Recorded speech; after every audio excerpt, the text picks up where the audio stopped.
everyone, my name is Jenny Asikuban from Group 4. We will be introducing to you the Region 12 and 13. Let's talk about the Region 12. Sacsarjan. Sacsarjan is located in central Mindanao and is officially designated as Region 12. Did you know Sacsarjan trivia is? The regional center is Coronadal City, which is located in the province of South Cotabato. The region has extensive coastlines, valleys, and mountain range.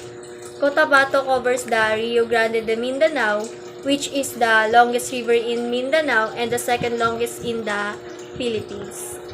Sacsarjan stands for the Region 4 provinces and one of its cities. South Cotabato is capital of Coronadal City. North Cotabato is capital of Kidapawan City. Sultan Kudarat is capital of Isulan. Sarangani is capital of Alabel. General Santos City is capital of General Santos City. Food and delicacies. Hello, my name is Ron Iboco. Food and delicacies. South Cotabato delicacies. Sinaglawan is delicious way to prepare tilapia or any other fish in Sinaglan. It is way of cooking South Cotabato, where the fish is covered or wrapped in cabbage and cooked in coconut meat. Tinagtag came from root word tagtag, which means tapping the procedure of cooking, implies its neighbors need great patience to produce such yummy food.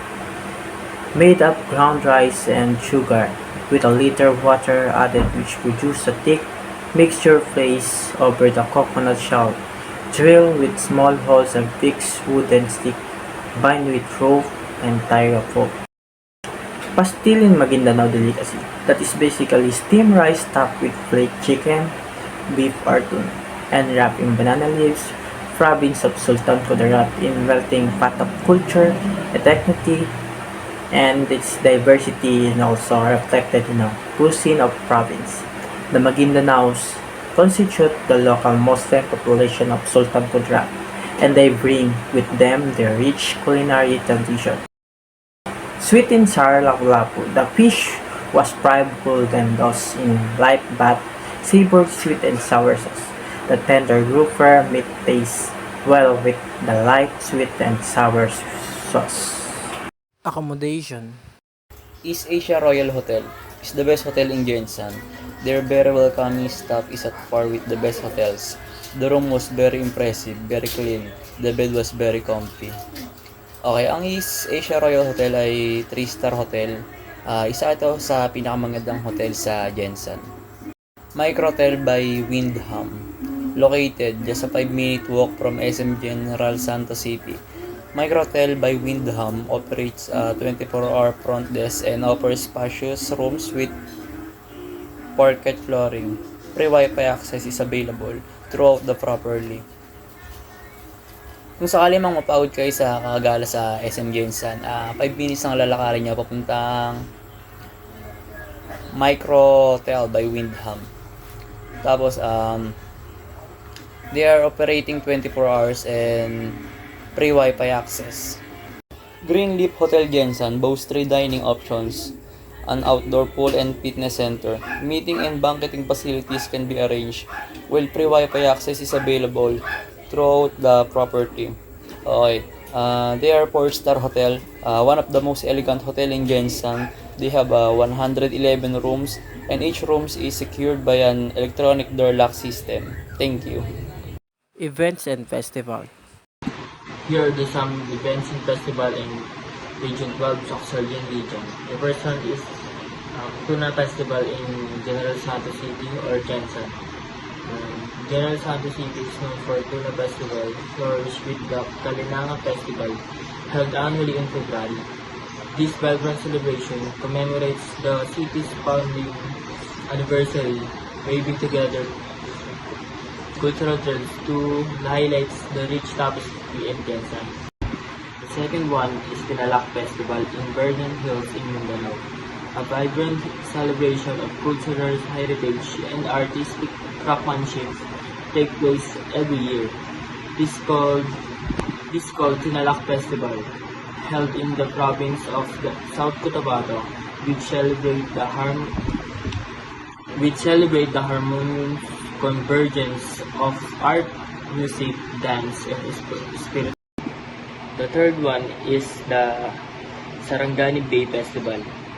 Sarangani Bay Festival is also called as Survey Festival in the annually summertime and the biggest beach festival in the Philippines every last week of May and held the village of Gumasa in the town of Sarangani, attracting over thousands of hundreds visitors.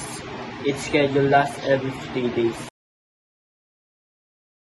Let's talk about Region 13, Caraga. Caraga is administrative of the Philippines, designated as Region 13, highly urbanized city. Caraga boasts of its rich cultural heritage and numerous natural attractions, offering unlimited adventure to tourists. It is a destination for all nature and adventure seekers. Capitals of Region 13 Caraga is Agusan del Norte is capital of Cabadbaran, Agusan del Sur is capital of Prosperidad, Dinagat Island is capital of San Jose, Surigao del Norte is capital of Surigao City, Surigao del Sur is capital of Tandag. Here are some food and delicacies in Region 13. First is Sayong Song. This famous Surigao delicacy is a kakanin wrapped in banana leaves with the color and consistency of a puto or rice cake. It is made of glutinous rice, brown sugar, calamansi juice, roasted peanut, and coconut milk. The second one is adobong sahangsi snail, which is abundant in the bodies of water of Surigao. It is then cooked adobo style with bell pepper. The third one, binaga, is a native term for roasting mudfish which is abundant in Agusan del Sur. Since the start of Naliyagan Festival in 1993, the binaga became the main attraction that catches the attraction of guests and local residents because of the aroma of the roasted mudfish that fills the air. The last one is tamilok. It is a woodworm found in driftwoods and is common in the province of Agusan del Sur, Agusan del Norte, Surigao del Sur, Surigao del Norte, and Davao Province. Tamilok is not for the squeamish nor the faint of heart. The experience of eating it is more risque than eating sushi. Forget raw, these worms are eaten alive. The driftwood is chopped so that you are able to extract big juicy worms measuring 6 to 8 inches long. Hi, my name is Aljan Luis Melian. I'm reporting about accommodation in Region 13. First is Binapor Blue Water Resort in Agusan del Norte. Nag-offer sila ng variety attraction including cave pool, outdoor swimming pool, and some cottages. Sea views and dinosaur figures. Kaya perfect ito sa mga nagre-relax for the weekend. Next one is Kawili Resort in Surigao del Norte. Nag-offer sila ng serene retreat for travelers na naghahanap ng peaceful and magandang ambience na surroundings, and nagbibigay din sila ng warm hospitality, and they provide access for local attraction. And the last one is Barnhouse, isang Scandinavian na bahay o kubo na nakalutang sa tubig or sa dagat.